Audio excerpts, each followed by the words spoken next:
皇上，既然要告慰上苍祈求怜悯，那就请把这个冤案一并解决了吧。臣妾此次前来，是为了给这位亡魂伸冤。他就是粮草都尉周贯中大人。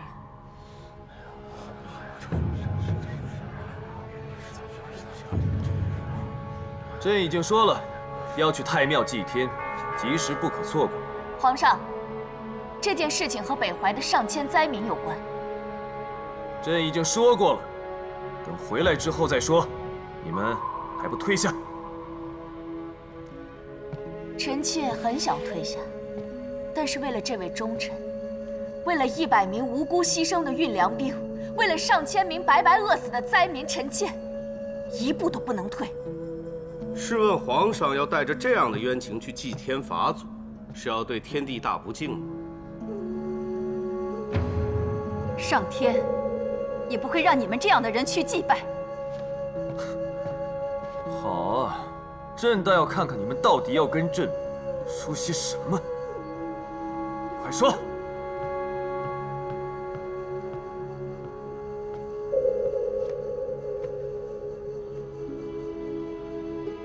半个月前，有人请缨，说要亲自押送赈灾粮去北怀，接着又好大喜功，自作主张，不听周大人的屡次相劝，非要将米粮经由月华山运送。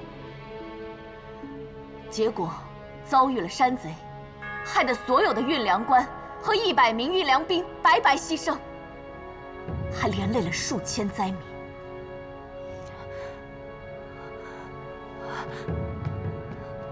姐姐，我知道你不喜欢我，可你怎么能这么污蔑我呢？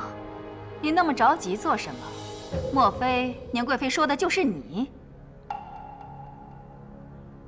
没错，我说的那个人就是敏妃。事发之后，她不但没有补救，还串通当地经手的官员，将所有的罪责都推到了周大人身上。周大人不肯画押认罪，他就买通了大夫，在周大人的药里做了手脚，让周大人以为自己得了不治之症。你胡说！周大人那么好的人，被你逼得连性命和一生的清誉都不要，签字画押之后就上吊自尽。他留下了3个遗愿：第一，不要牵连其家人；第二，善待同僚的后人；第三，他请求朝廷立刻再次派赈灾粮去北怀。不，根本没有这样的事。什么周大人，什么大夫，统统都是污蔑。当地有棵很大的榕树，平民百姓会把自己的心愿挂在树上，那些地方官员奉承你，一定说满树的许愿桃都是恭喜你被封为娘娘，你当时应该很得意吧？但其实，大家的心愿都希望大梁不再有战。周大人死后，那棵榕树已经一片白了。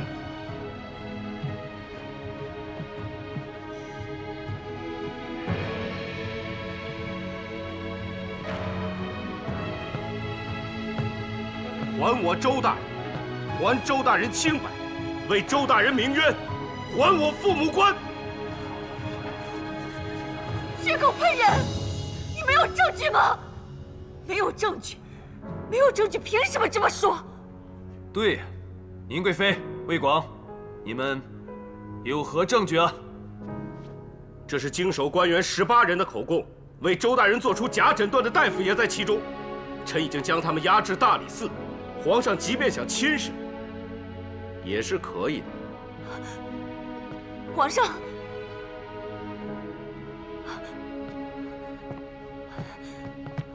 各位大人们，千万不要相信他们所说的话。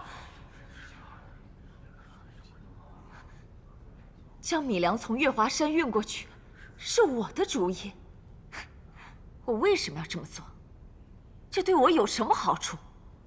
班灵儿，因为你的自私和无知，害死了1代忠良和数千人的性命，也让一众官员和百姓心寒。皇上，千万不要相信他们2个人，他们2个本来就是奸夫淫妇，自然是夫唱妇随。他们一定是知道自己命不久矣，所以想办法来构陷臣妾。娘娘说出这样的言辞，魏某倒是愿闻其详。你还抵赖？魏大元帅，你就别装模作样了。你经常偷偷潜入宁贵妃的寝殿，和她私会，就连她毒发那日，你也在寝殿之中。她的宫女都看见了，你敢否认此事吗？我从来没有和宁贵妃私会，不过毒发当日，我的确在她寝殿。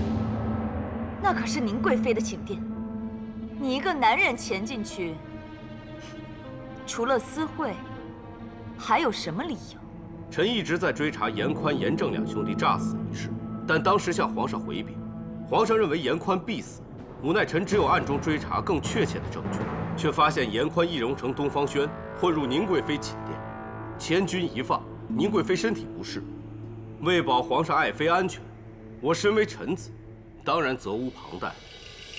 当日，严宽所假扮的东方轩以皇上为借口，支开了所有人。寝殿中就只剩下我和他。我身体不适，求救无力，命悬一线。是魏大元帅及时赶到，将我救下。我对魏大元帅十分感激，多谢魏大元帅救命之恩。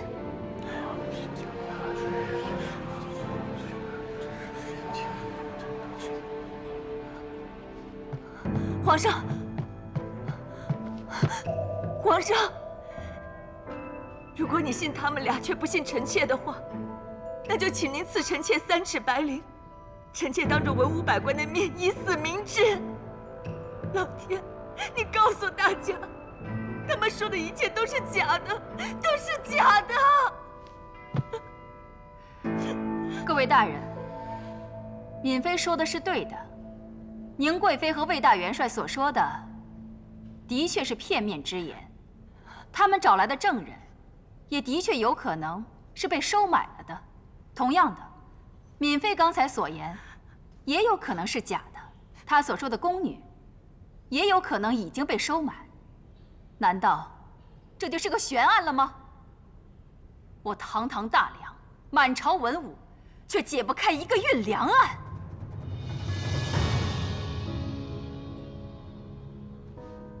那么就让本宫这个妇人来说说后宫的所见所闻吧。3月24日，永东门大爆炸，死伤近1000人，4天3夜，不眠不休抢救灾民，晕倒醒来又继续去赈灾的，是宁贵妃。2月前宁州旱灾，身体抱恙，仍然在赈灾现场的，还是宁贵妃。那个时候敏妃在做什么？她在勾引皇上。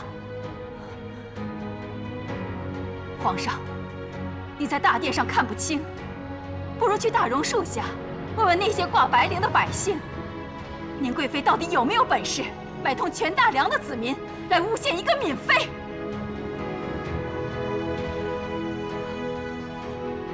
北淮人人可以证明，周大人为官正直清廉，这等清官在我大梁含冤而死，令世人心凉。各位同僚，我等一同在朝为官，试问哪位不是心系大梁子民，殚精竭虑为大梁？可到头来，功绩无人知晓，落得身败名裂、含恨而死。这样的朝堂，何以安天下？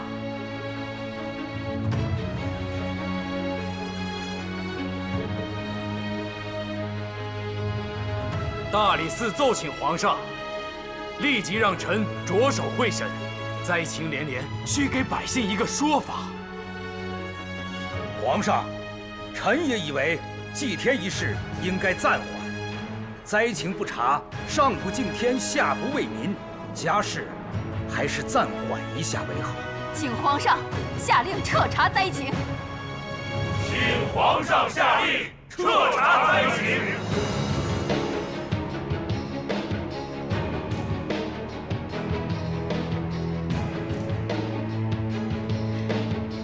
请皇上下令彻查灾情。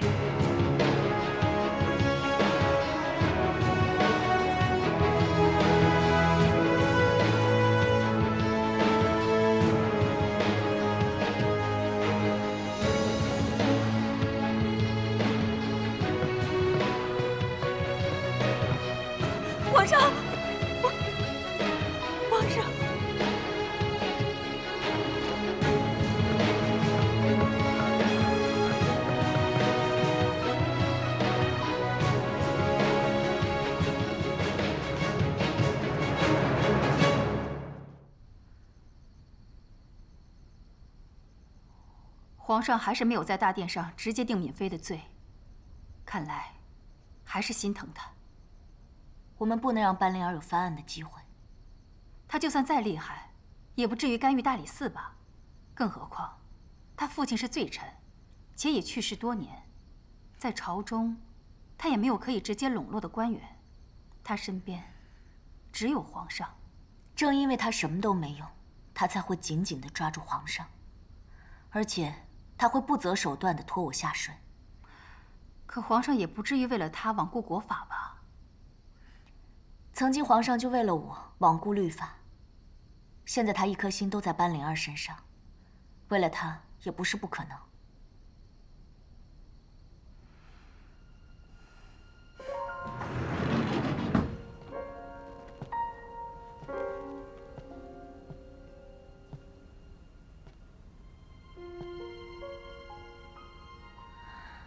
参见皇上。皇上，今天在大殿之上，丞相他们都相信宁贵妃所奏之事，但只有一个人没有说话，那就是皇上。臣妾恳请皇上告诉臣妾，在你的心里，你是信宁贵妃，还是信明妃？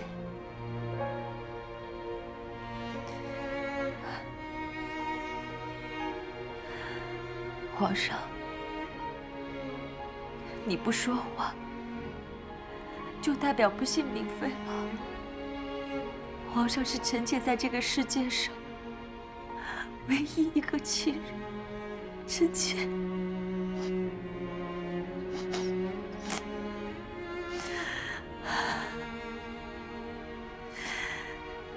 人生走到这里，也该是尽头。皇上，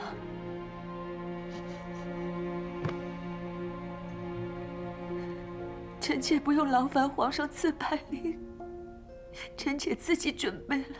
臣妾现在就回去了结自己，省得活在这冰冷的人世间。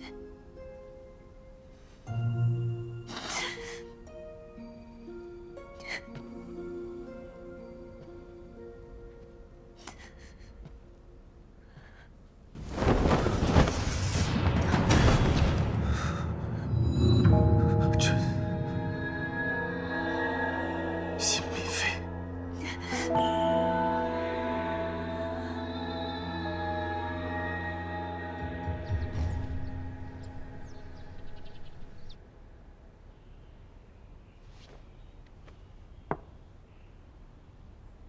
嫔妃，你为何一直站着？皇上，那个案子还没有查明，臣妾还是戴罪之身，不敢坐下来进食。朕说你可以，那就是可以。坐下来，陪朕高高兴兴的用膳。谢皇上。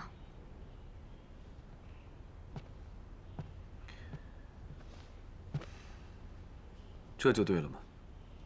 坐下来，陪朕好好的用膳。你看看你啊，熬得如此憔悴，都没有以前好看了。你要再这样的话，那朕可就不来长思殿了啊。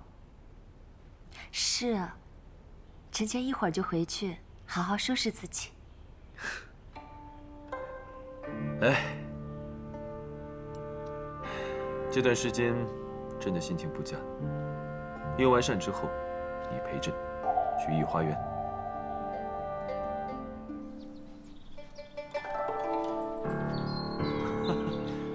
嫔妃，你看，皇上，他们好香啊！我有种预感，过不了多久，群臣的态度就会改变，他们就会觉得周大人的案子有很多疑点，而闵妃也许根本就没有做什么坏事。说不准再过段时间，所有人都会觉得她是无辜的，反倒对她歌功颂德，称赞她是一位贤妃。看来皇上的态度很明显，拜官揣摩上意，应该知道往哪边倒。这是委屈了宁芝和魏广，好不容易斗倒了长公主和广定王，又跑出来一个这样的蛇蝎女人。我真的很担心这场仗会比之前的更难打。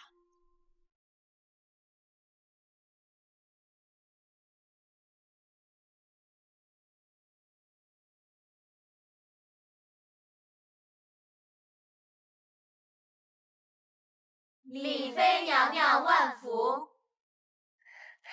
快平身。谢敏妃娘娘。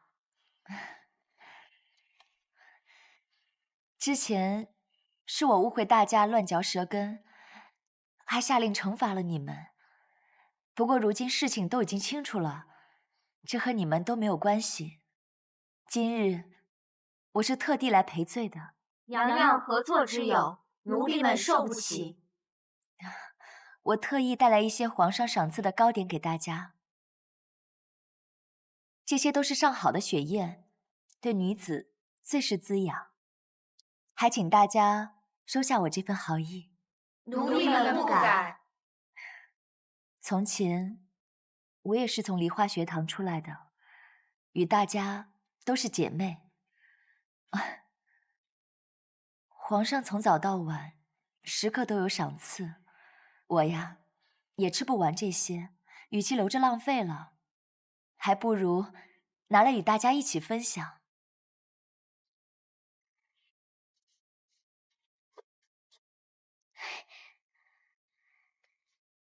哎，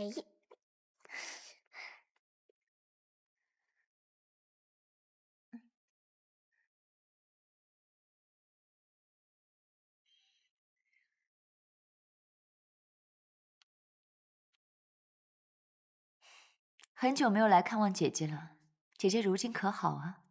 冬梅，先带康儿出去玩吧。是。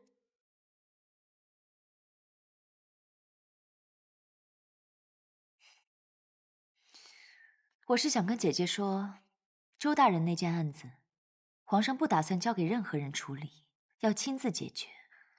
还有当日在大殿上高呼姓宁贵妃的人，现在都偃旗息鼓，躲在家里不敢发声了。你来就是想要跟我说这些？我来呢，就是想要劝劝姐姐。皇上是真心喜欢我，我也是真心喜欢皇上。既然你和皇上没有感情，就不要再来妨碍我们。难道你敢否认吗？去年中秋节前后，荷花池畔，你亲口告诉我，你对皇上只有敬畏，没有男女之爱。我的确记得，而且我还记得中秋节，因为要救你，才导致北婴王的死。你苦苦哀求我，若不是因为你，我根本就不会成为宁妃娘娘。那你还记不记得，你曾经亲口跟我说过，你跪在皇后面前跟她说，她永远都是正妻，你永远都是妾室。那又怎样？哼，真是想不到啊，一语成谶。你生来就是小妾的命。就算皇后会再次打入冷宫，你永远都不会是这后宫最尊贵的那个。班灵儿，你才承宠多久啊？居然能想到这么远以后的事情。你还记得华妃吗？当时皇上那么宠她，可现在呢？她已经被发配到边疆，饱受风寒之苦，人已经老得不成样子了。还有皇后娘娘，正是当年败落，文武百官全都反对皇上立她为后。可皇上呢？非要反天下人而行之。花无千日红，人无百日好。我劝你还是应该收敛一点，否则到时候君恩如流水，匆匆不回头。你哭的日子还在后头呢，你等着。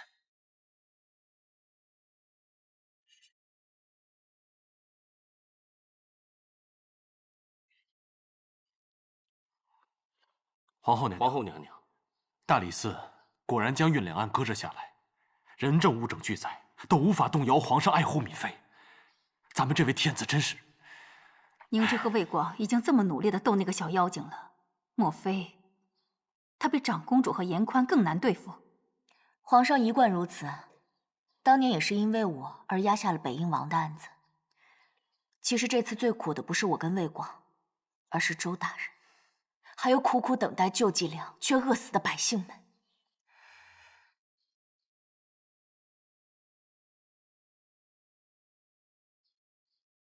从脉象来看，娘娘的病情渐渐好转了。是吗？怪不得本宫这几日觉得没有那么胸闷了。郎大哥，你许久不行医了，怎么医术还越来越好了？不是我医术越来越好，我是受到高人指点，茅塞顿开，换了新药方，不然我还在原地打转。是哪位高人？本宫要重重赏赐他。说不得。怎么跟我卖起关子来了？能指点你的只有你师傅，可他早就过世了，那还能有谁？那位高人不许臣说出去，臣已经发了毒誓。这一次还真的是要多亏了您呐。不客气。江大夫，我代皇后娘娘再次谢谢您，托您的福，娘娘已经大为好转了。应该感谢你才对。如果不是你，我早就被严宽抓到北殿，做了2个逆贼的走狗了。江大夫，接下来有什么打算？我打算隐姓埋名，和家人一起在乡下地方行医问药。郎大人，恕我直言，国家大事不是你能管得了的，要多多保重。我固然不能左右，却也想付出一份心力。江大夫，后会有期。后会有期。本宫原本以为皇上会再次夺了本宫的封号，连累宁贵妃也会受到影响，可谁知到现在还是风平浪静。风雨前的宁静罢了，我们大梁或许又会再次陷入到战乱之中。长公主和广定王躲在北殿，本是不成气候，谁知道严宽不知用了什么方法，说服了乌兹国和夏圣国的皇帝，一旦他们联手，后果不堪设想。严宽逃走之后，我日日难以入睡，想不到真如我所料，带来这么多破坏。祸福相连，长公主蠢蠢欲动，皇上就不敢对我们怎么样。今天心情好，咱们也别在这儿杞人忧天了，不如今朝有酒今朝醉吧。来，本宫再敬大家一杯。来，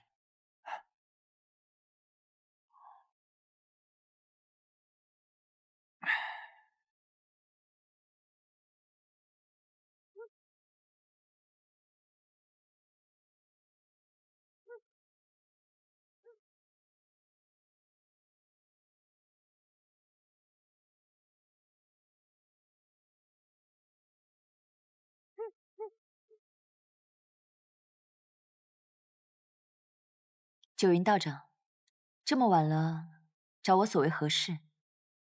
恭喜娘娘！我何喜之有？贫道夜观星象，发现你3月之内会怀上龙胎，此胎贵不可言，日后会成为大梁的95之尊。真的？贫道之前为你所算之事，哪一件没有应验过？如果真如道长所言，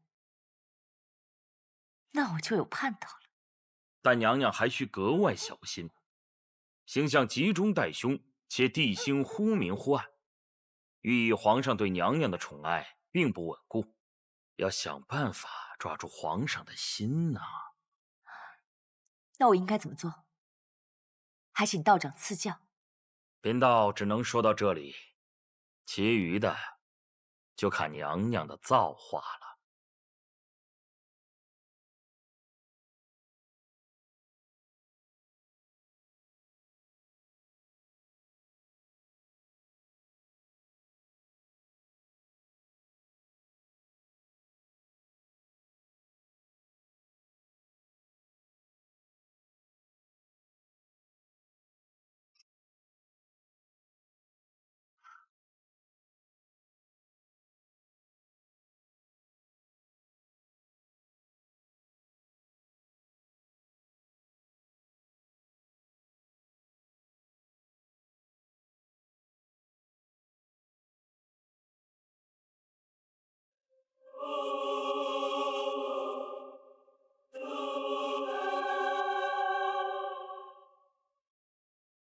皇上，根据探子回报，严宽和那2个逆贼刚刚会见了乌兹国的平原王。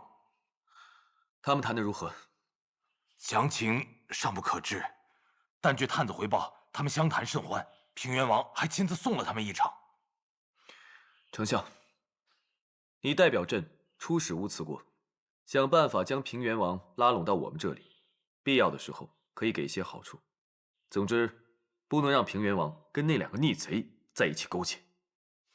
皇上，臣即刻去草拟国书。丞相，先等一等。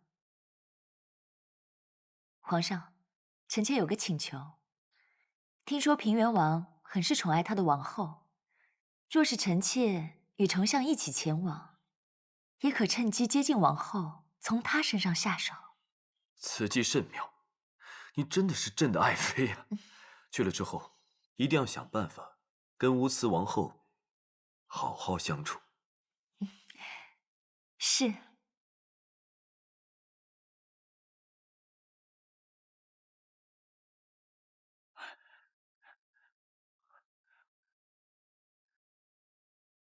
我收到你的密信，你说敏妃出宫见一个道士，查出那个道士的真实身份了吗？这个道士像是凭空出现一样，此前没有他行踪的任何痕迹。根据了细作远远看了一眼，这个细作善于丹青人脸，这是他画的那个道士。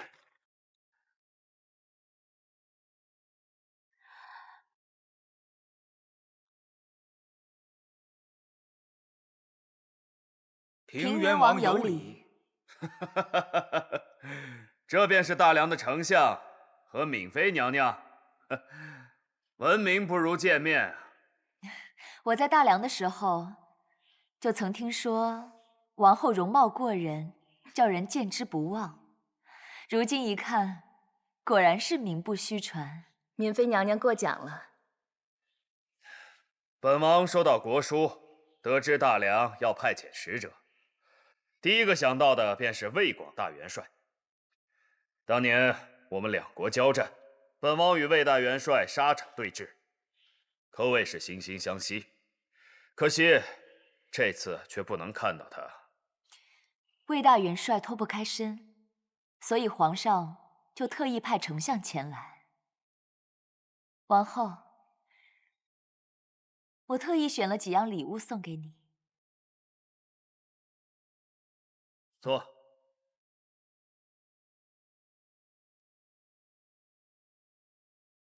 请。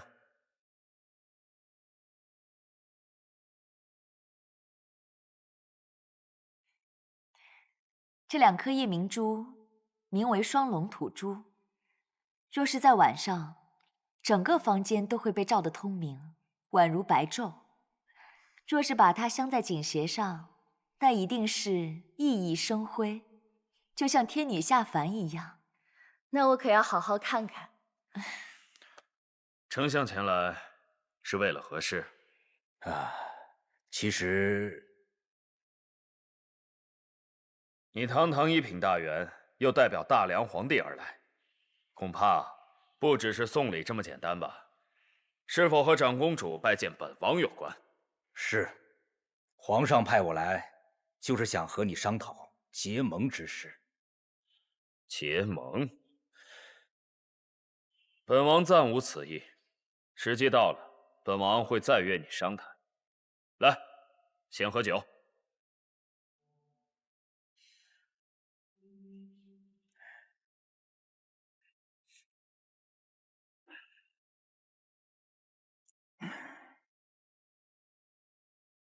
明珠虽美，但镶在鞋上似乎太重了。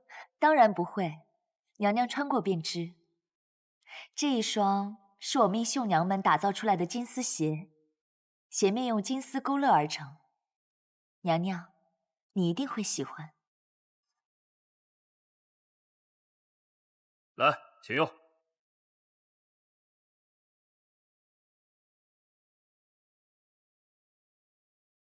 丞相，你为何不将我的话放在心上？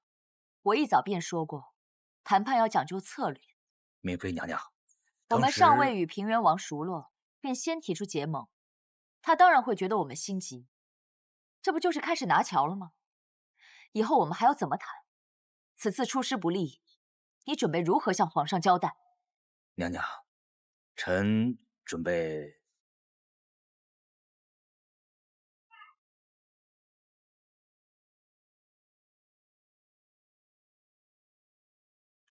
爱妃，爱妃，朕对你甚是思念，你可回来了，一路辛苦了。事情谈得怎么样了？臣妾与王后一见如故，王后对臣妾很是友善，平原王也很是热情，也一直在提着皇上。这么说，结盟有望了？那是自然，不过还得看皇上是否愿意接纳他们。当真如此？可之前打探的消息是，平原王和长公主他们走得也很近。长公主与广定王是皇上的手足，平原王当然不敢得罪他们。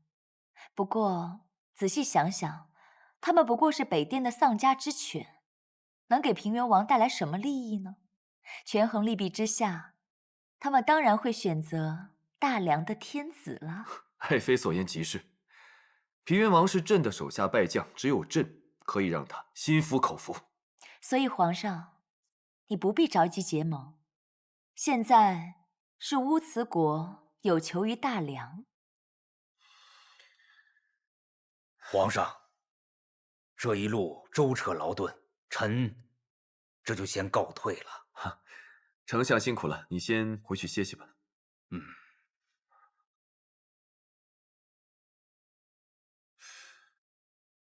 丞相看着一脸疲惫，是不是在乌兹出什么事了？丞相年事已高，难免精力不济。在乌兹国的时候，他时常答不上来平原王的话，还是臣妾力挽狂澜，否则还让平原王小看了咱们大梁。看来这些时日朕要考虑考虑新的人选了。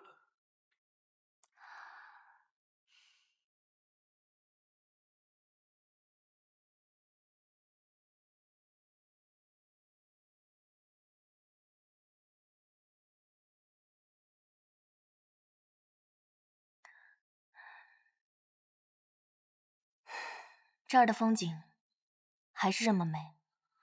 这样的风景，不知道还能看多久。何出此言？今天我遇到丞相，他想辞官，被我阻拦了。丞相出使乌兹国，谈何顺利？林家讲才对，怎么会？和乌兹议和的事情，和敏妃说的完全不一样。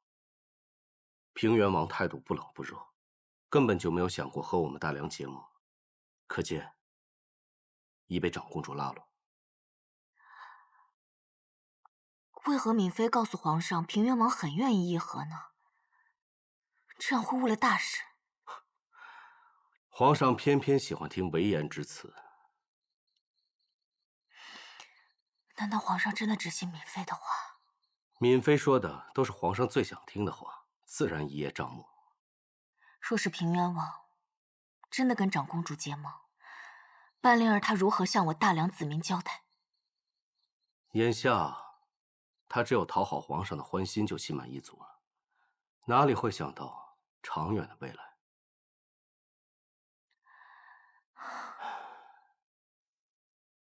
用不了多久，忠臣将会遭到排挤，奸佞之人投其所好，朝堂万马齐喑。若外敌在作乱，那这万家灯火又如何保全呢？既然你已经预测到了危机，想必你已经想到了办法解决。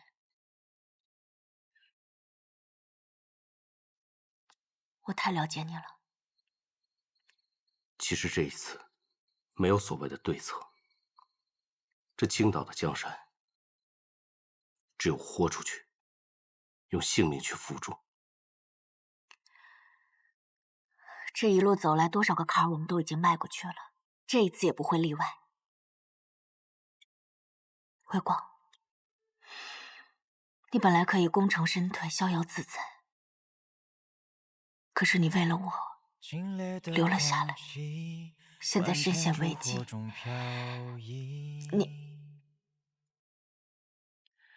你曾是这里最平凡的流萤。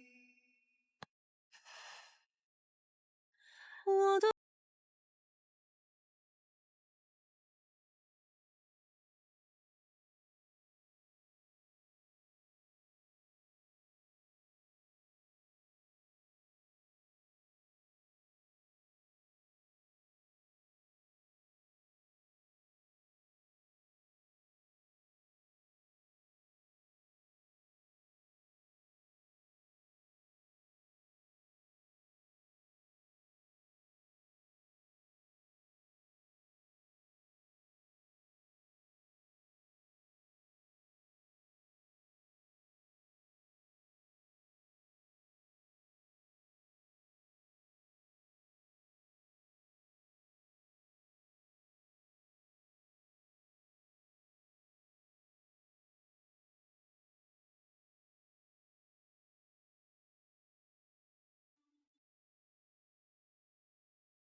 自如其人呢。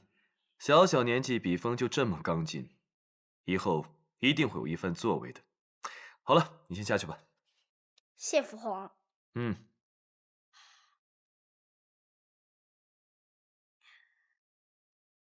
皇上今日精神不错。是啊，朕近日听闻很多喜讯，心情当然大好了。皇上这么安心，想必是已经安抚好作乱的内贼了。之前朕担心长公主会勾结邻邦来对付朕，如今乌兹着意讨好朕，其他也不足为惧。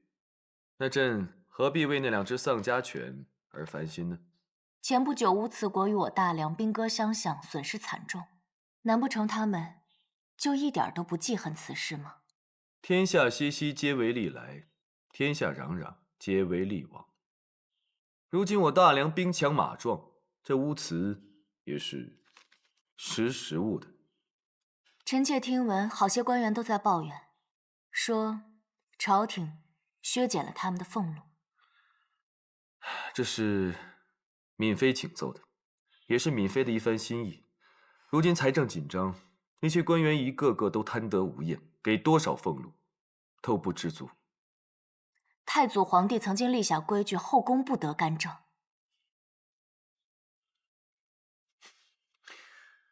朕用人一向是不拘一格的，闵妃聪明好学，朕何不让她一二呢？她有不懂的地方，朕自会去教她的。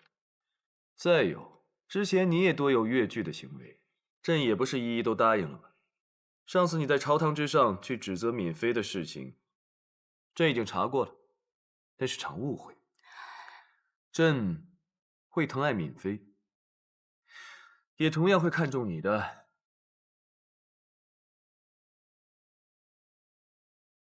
看来，不止严宽是心头大患，这个班灵儿更是个祸胎。班灵儿为祸，可是多亏了我们的好皇上推波助澜。魏广，你怎么看平原王？你知道乌兹国战旗上画的是什么吗？一只柴，杀死一只柴，其他柴就会蜂拥而上，不咬断敌人的喉咙，绝不罢休。当日我领兵打乌兹的时候，灭乌兹10万士兵。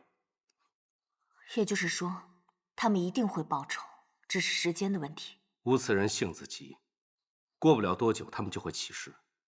不过这场战争胜负的关键，不在他们，而是在夏圣国和秋叶国。可那只是2个小国家而已。这2个国家所处的位置，正好扼住了大梁的咽喉。如果是你领兵打这场仗，你有多少把握？不超过30%。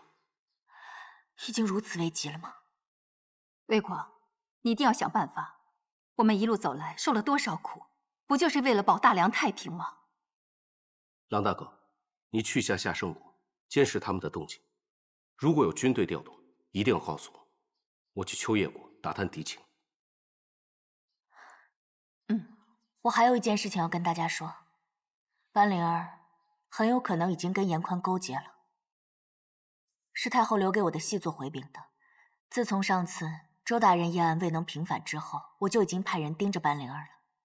闵妃依靠的是皇上，她应该不至于帮助长公主对付皇上。严宽是假扮了道士，想来班灵儿并不知道严宽的真实身份。慧光，你们去吧，班灵儿这边由我照看着。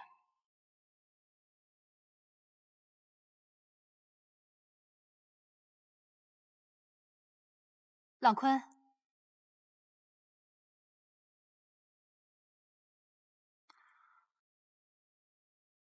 娘娘，这次远行，可不可以毫发无损的回来？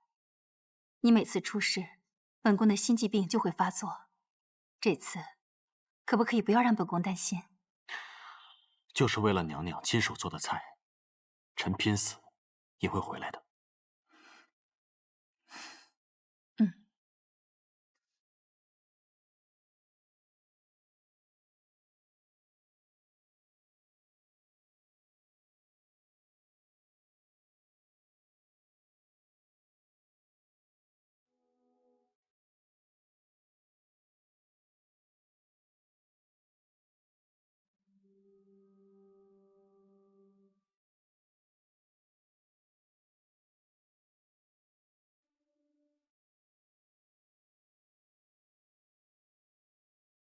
闵妃娘娘，贫道有个锦盒要交给你，里面的内容你一看便知。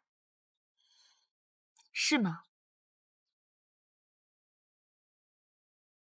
贫道告辞。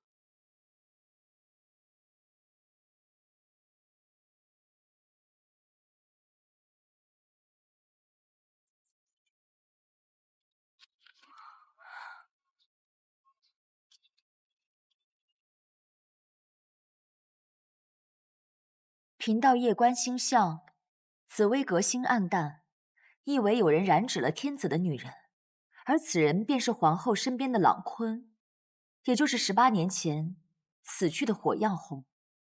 当年他痴迷皇后，遭人揭发，但他早就被人救下，且易容为朗坤，一直躲在皇后身边。朗坤就是火样红？那这个道长，他有证据吗？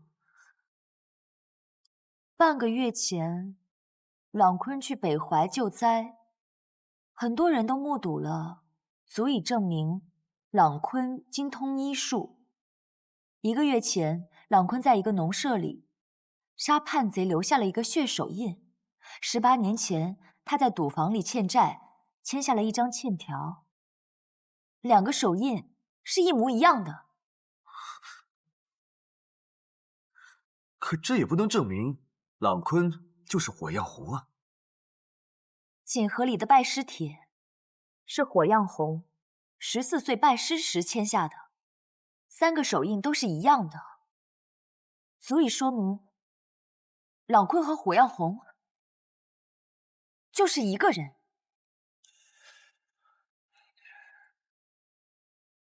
朗坤，火焰红，18年来，他一直就藏在皇后身边。皇上息怒。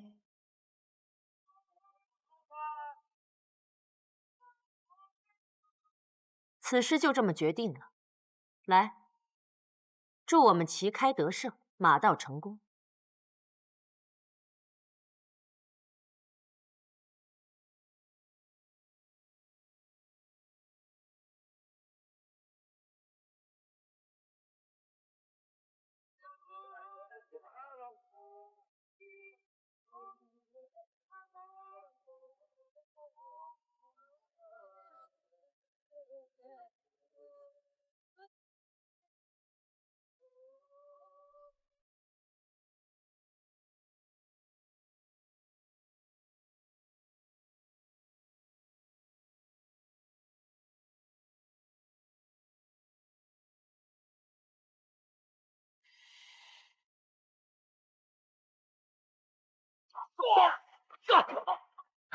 来人，皇帝下！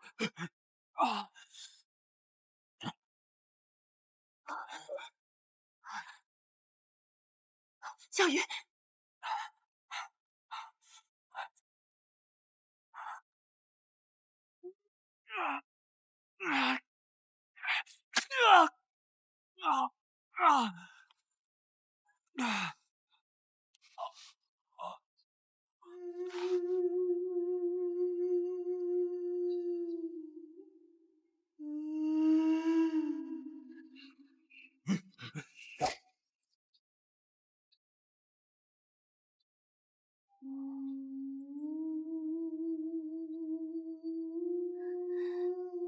参见皇后娘娘。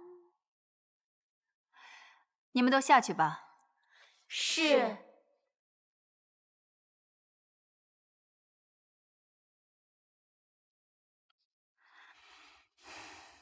何事？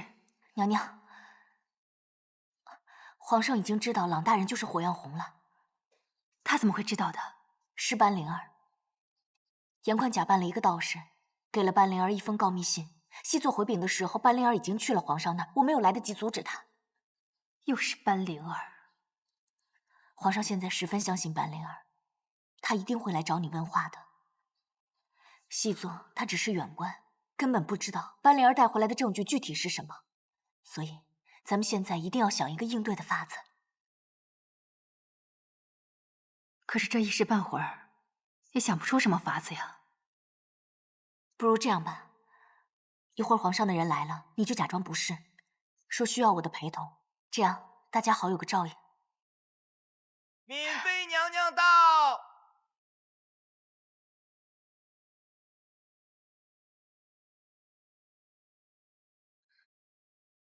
参见皇后娘娘。娘娘，皇上在御书房等你。皇上不是只去敏妃的长思殿吗？怎么突然想起来要见本宫了？我现在没空与娘娘在这闲聊。娘娘，请吧。本宫突然觉得头疼。宁贵妃，你陪本宫走一趟。是。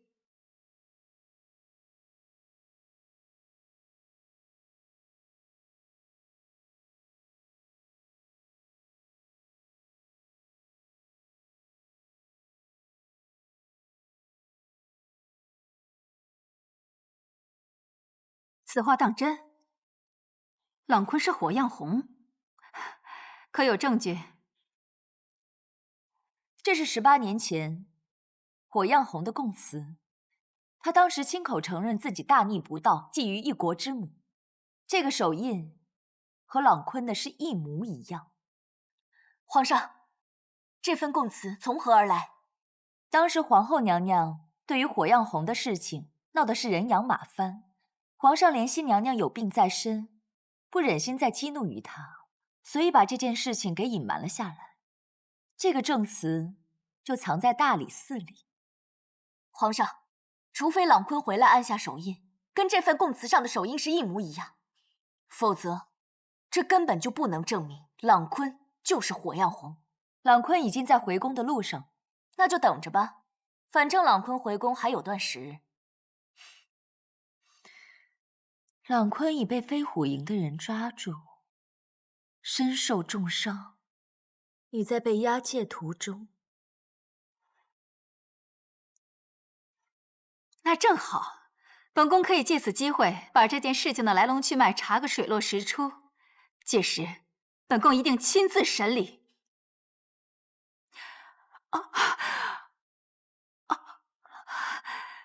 皇后娘娘，皇后娘娘心悸犯了，臣妾先扶她回宫休息。火样红可能已经入宫了。皇上，一日夫妻百日恩，皇后娘娘都这般难受了，难道你就不允许她休息片刻吗？送皇后回宫。谢皇上。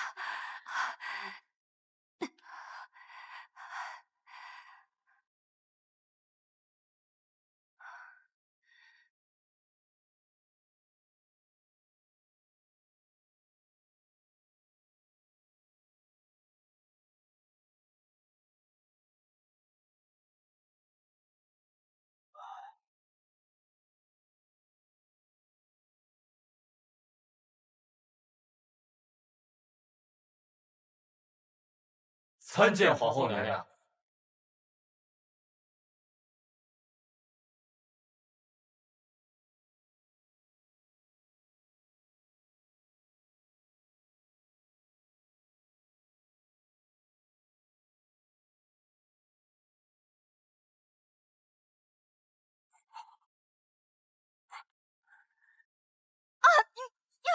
娘娘，皇后娘娘，娘娘，在。娘娘，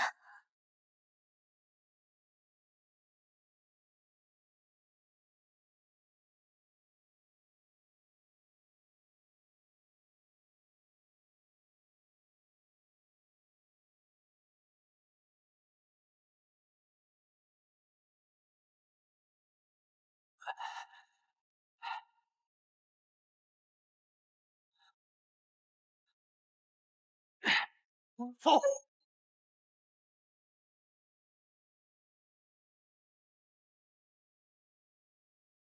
给我追！是。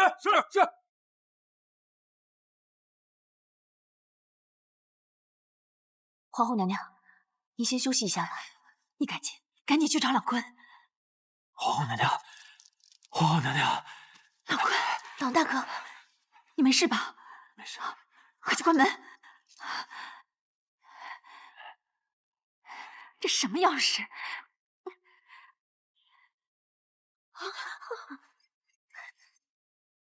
这什么钥匙啊？我来。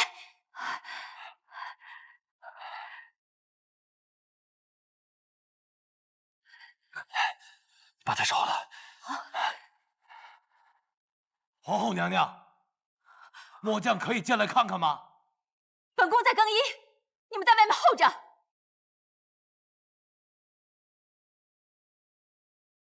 皇后娘娘，请开门！我怀疑有逆贼藏在您的寝殿，如果您再不开门的话，就请恕末将无礼了。谁给你们的胆子，敢擅闯本宫寝殿？娘娘，开门啊！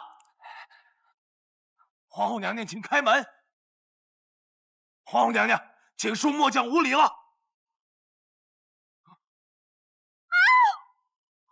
皇后娘娘恕罪。你们好大的胆子！本宫正在更衣，你们胆敢冒犯！恕罪了，娘娘。还不给我滚！是。一群废物，这么多禁军都抓不到一个人，禁闭城门，全城戒备，掘地3尺，要抓到朗坤。是。皇上，皇上，皇上，臣有话要说。你说。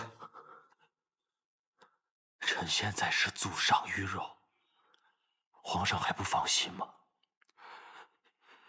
只不过臣要说的这一句话，皇上若是错过了，怕是会后悔一辈子。接着说。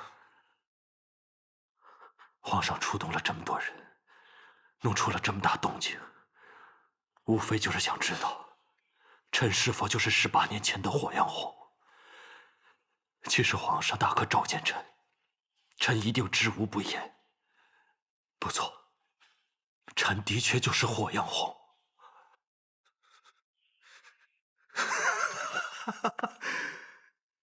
你果真是火阳红，你真的是胆大妄为！天下女子那么多，你唯独贪恋朕的妻子。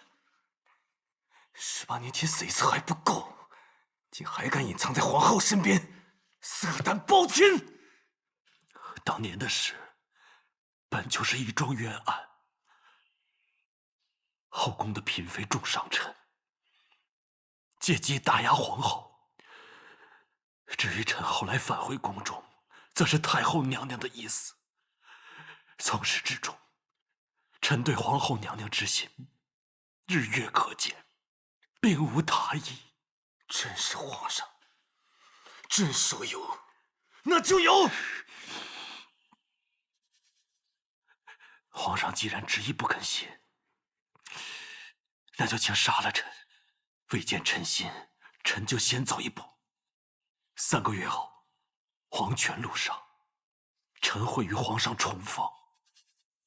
你说什么？皇上要杀臣，易如反掌。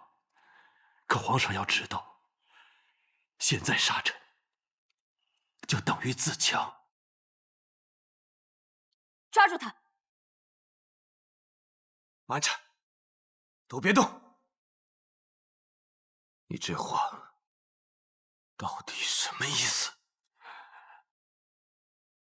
皇上身染不治之症，3月之后就会暴毙而亡。唯一能救皇上的，只有臣。大逆不道！太医们天天给朕诊治，没有一人说过此话。自火阳红入宫之后，宫里哪位贵人的病，不是经由火阳红之手治好？皇后的心悸，太后的影病，御医们都束手无策，唯有火阳红起死回生。皇上若是还有疑虑，不妨试试。反正臣只是贱命一条，但是皇上有什么不测？胡言乱语！皇上，您千万不要相信他。臣根本不用切脉，皇上的病情已经写在脸上了。臣可报出皇上过去几年来所有的病情。你快说。上月初1，也就是宁贵妃毒发前1日，皇上起床时，左脚发麻，无法站立，一盏茶的功夫才恢复正常。8月初6，皇上睡前突然耳鸣的厉害，整整困扰了皇上3日。到了第4日之后，起床之时却不药而愈。去年6月，皇上咳嗽了整整1个月。去年3月，皇上背上生了个脓疮，半个月之后好了，却因余毒未清，最后又生在了手臂上面。抓人！慢着，接着说，快说！今年黄梅事前，皇上饱受头痛的困扰，而真正威胁皇上生命的，正是寒症。今年3月、5月和7月，寒症一次次复发，下一次复发在3个月之后。皇上身上的寒症会迅速恶化成3阴之寒，您的脉象也会变成迟脉，皇上到时会觉彻骨之寒，不治而亡。臣是大夫，当日臣只是想救治皇后，正如眼下臣想救治皇上一般。不要再说了，朕不会信你这些鬼话。其实还有一件事可以证明臣的清白。太后当年命臣回宫的时候，曾令臣许下一个条件。臣早就已经并非真正的男儿，与宫中太监并无二样。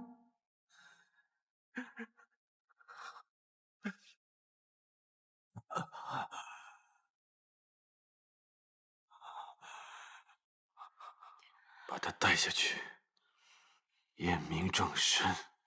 此事任何人都不准知道。哀家可以答应你，不过你也要答应哀家一个条件。太后请讲。就这样进宫，与理不合，而只有太监才能名正言顺留在皇后身边。郎大人，这份遗案是我近几年在皇上身边给他就诊做下的记录，给你留下。皇上的寒症一直反复发作，你的医术精湛，可以适当的时候给他亲自就诊。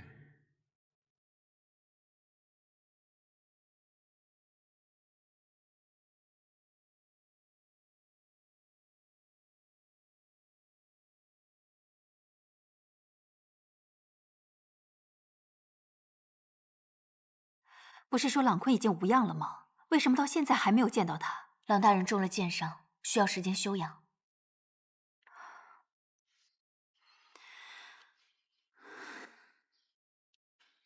朗大人到。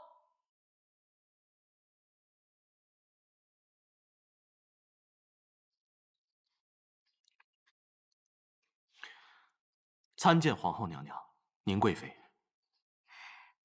你穿这身御医的衣服还挺像样的，这次也算是因祸得福了。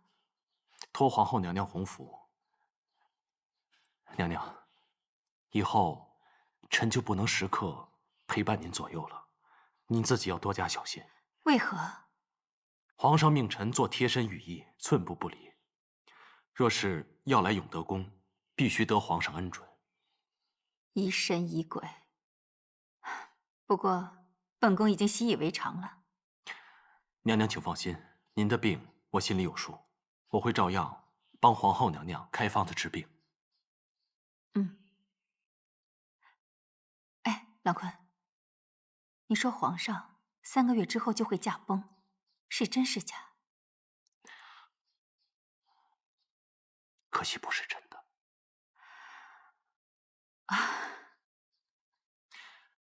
还要多谢宁贵妃相救。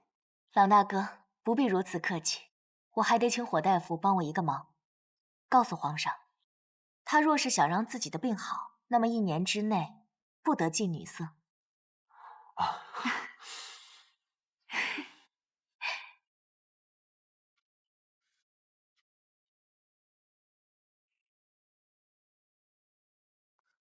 江中4城乃我攻防之要地，一定要派重兵把守，其他城。丞相求见。宣。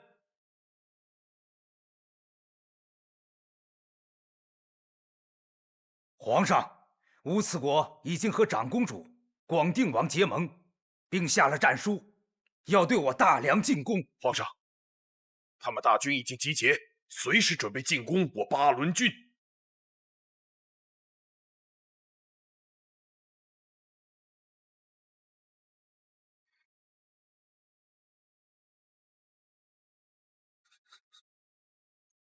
平原王这个无知之徒，出尔反尔，背信弃义，朕要荡平他的皇城！皇上不必动怒，您不是一直担忧不知道如何处置长公主吗？现下他勾结平原王，皇上大可一鼓作气，将这些人悉数处理。这样一来，皇上就没有后顾之忧了。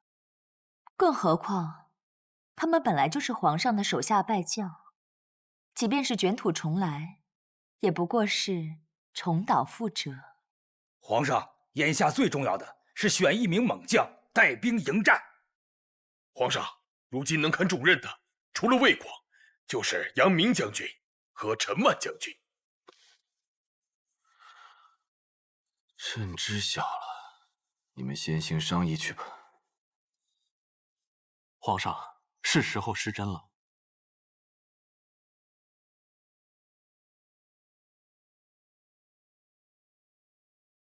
魏广，你觉得皇上会派谁去打这场仗？他的选择并不多，就怕那个庸军会选择陈万。陈万，他不是战功赫赫的将军吗？他的战功都是抢夺属下功劳而来，他自己并不擅长打仗。一旦让他上了战场，就会原形毕露，到时大梁就会有危机。那杨明呢？杨明将军忠烈之士，颇有威名，只是希望杨明将军能多支撑一段时间，能让那位庸军幡然醒悟。皇上，臣等一番商议，认为最好的人选是魏广。绝对不能任用魏广。皇上，论战功，整个大梁无人能及得上魏大元帅。他曾经战功赫赫，打败过乌兹国。乌兹国那场仗之所以会赢，全凭皇上事先制定好的战术。无论谁是主帅，结果都是一样的。他还曾力挫长公主和广定王的叛军。在打那场仗的时候，皇上是民心所向，魏广不过是顺势而为罢了。况且平原王对魏广赞誉有加，焉知他们没有私下勾结？魏广这个人不可信任。敏妃娘娘，这战场之事瞬息万变，恐怕娘娘不甚了解。何况这后宫过多的干涉政事，是要引起非议的。敏妃只是陪伴朕，听到几句就说几句而已。她虽为女流之辈，但才能在做女官的时候便已展现。朕想听听她怎么说。但魏广确实是最合适的人选。不是还有杨明和陈万吗？皇上，论战绩，当属陈万将军，而且他久经战事，经验丰富。陈万面色变黄，恐怕不日就会病发。当然，这只是臣一家之言，不必做准。只怕这杨明经验欠缺。当日魏广一样没有当过主帅，可皇上慧眼识珠，选择了他。皇上现在也可以任用杨明。有皇上亲自拟定的战略，只要杨明不是脓包，这场仗我们势在必得。说的有理。你们退下吧。是。喝酒。杨将军找我来，不单单是为了喝酒吧？当然，其实我身上这枚帅印，本应该就是您的。这30万大军也该由您统领，只有您上阵，天下人才能心安呐。杨将军既得了帅印，便背负着大梁的命运和千千万万人的性命，不该说这样丧气的话。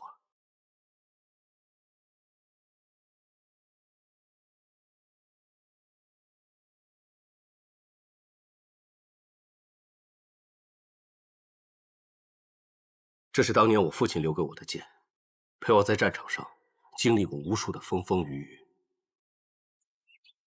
现在我将它送给你，希望你能凯旋归来。谢过魏大元帅。待您解决了朝堂之事，我便将这佩剑与帅印一并还与您。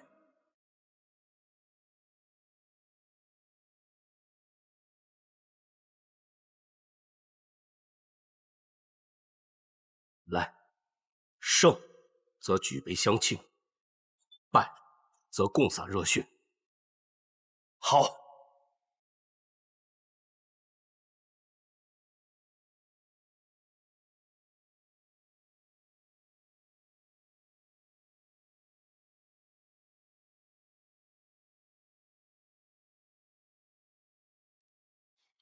皇上，前线战况如何？可有捷报？打了几日，情势焦灼。皇上，杨明是不是魏广的属下呀？是，杨明曾经跟随魏广大败乌兹国。那么这次魏广没有封帅，杨明却封了帅，以他们二人的关系，会不会为了给魏广讨回元帅之位而故意不打赢呢？有可能。你这话倒是提醒了朕。所以皇上应该派一个信得过的密探前去探查一番。如今朕的身边也就只有你如此体贴了。现在除了乌兹国，连夏圣国和秋叶国也都站到了逆贼的一边。你们有何对策？回皇上，这两国虽说是弹丸之国，但地理位置十分险要。现在唯一的办法，就是暂时弃守巴伦郡一带，让杨将军立即率领30万大军北移，先消灭两国的来犯军队。臣附议。臣也附议。西座找不到班灵儿和严宽来往的证据，所以我们暂时不能动他。密探在前线寄信给皇上，说杨明没有遵照圣旨率军北移，对杨明很不利。魏广，这场仗打成这样，你怎么看？皇上要求杨明推进，可行吗？杨明虽然不是带兵的奇才，但他非常稳重，考虑战局也非常细致。如果他不肯推进，一定是有些天时、地利、人和的原因。这些事情班灵儿才不会管呢，他只会一味的讨好皇上。我担心的是，严宽会不会在背后推动他？如果严宽已经接触了班灵儿，那很有可能是他引导班灵儿左右战局。报！皇上，不好了，圣木郡失守了，没有一个好消息。闵妃娘娘到。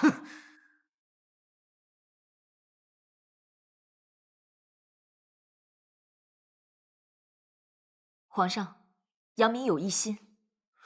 什么？臣妾派人调查了详细经过，就在皇上下了推进的死命令之后，他却还是要原地驻扎。难道他是在故意拖延时间，让夏圣国和秋叶国有更多的时间攻打我大梁吗？皇上，想必杨将军只是暂停片刻而已，误不了大事。皇上为何不向杨将军征询，查明因有啊？军旗10万火急，是可忍孰不可忍。朕已经决定了，要换将，换陈万去接替杨明。统领，去找到杨明，就地正法。是。皇上，霍大夫曾说过，陈将军身体抱恙，这个时候万万不可换将啊。那就让陈万先去稳住军心，朕自会考虑。还有其他人选。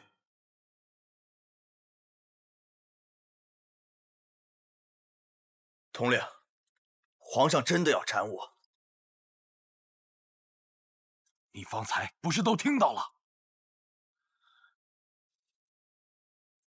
我杨某人性命事小，可是朕前义帅乃兵家大忌。那你为什么忤逆皇上，迟迟不肯拔营？那前面有一片充满瘴气的树林，我必须绕道而行。更何况这天色已晚，贸然前去，必有闪失啊！所以，皇上就是因为这等事要杀我。圣旨已下，覆水难收。杨将军，我也无能为力呀。来人，在。事已至此，我自行了断便是。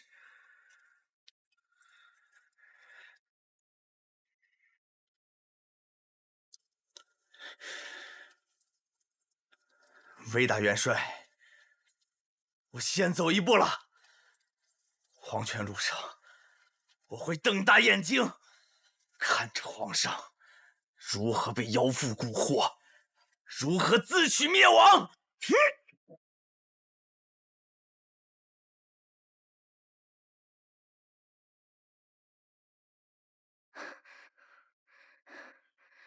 皇上，宁贵妃求见。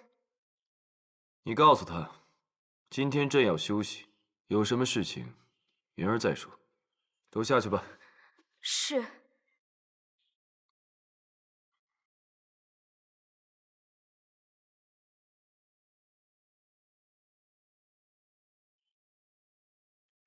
宁贵妃，你闯到朕的寝殿来，是有什么急事吗？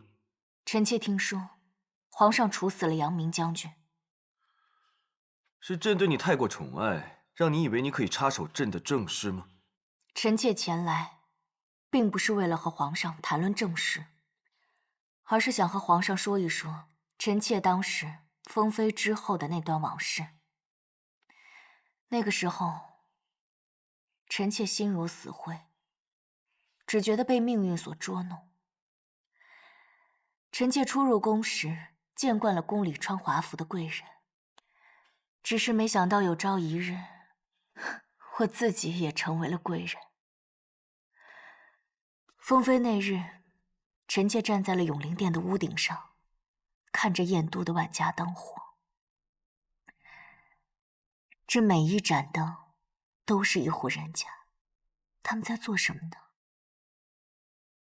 臣妾当时就发誓，既然做了贵妃，就要守护好这每一盏灯。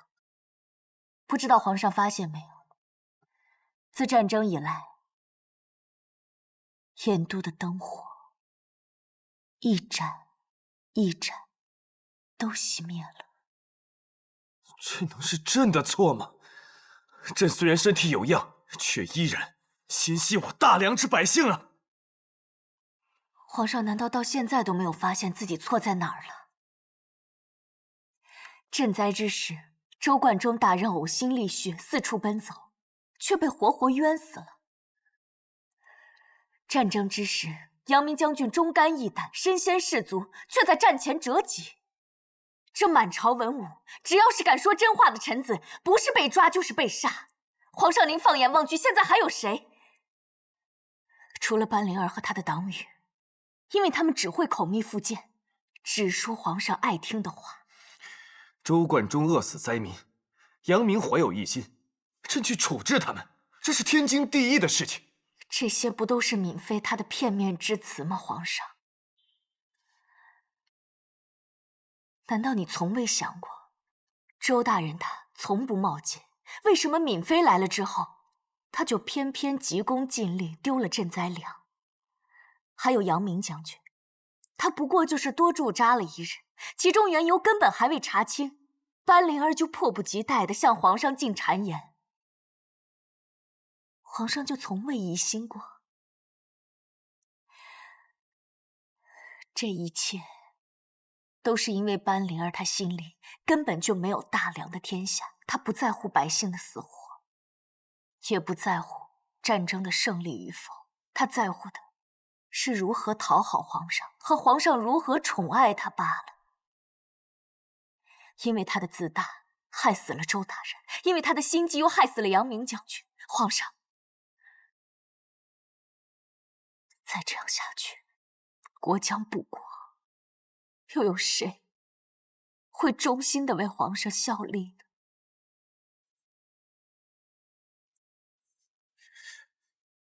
你当朕是那种被女人摆布的昏君吗？自朕继位以来，我大梁风调雨顺，河清海晏，只是近些年来才有些波动。朕自问，对得起先帝，对得起列祖列宗，不用你这个女人在朕的面前指手画脚。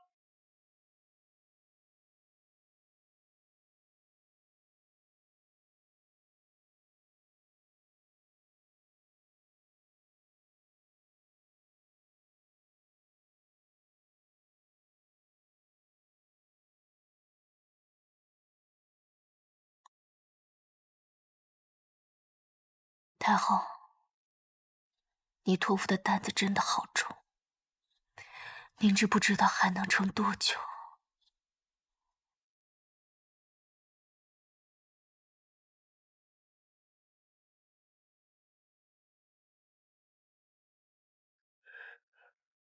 长公主，王爷，属下抓到了江红雪大夫。哟，江大夫，当日你悄悄地逃跑，我找你找的好苦。我只是一时糊涂，今后一定全心全意为王爷和长公主效力。江大夫，广定王现在身上有伤，你若能医好，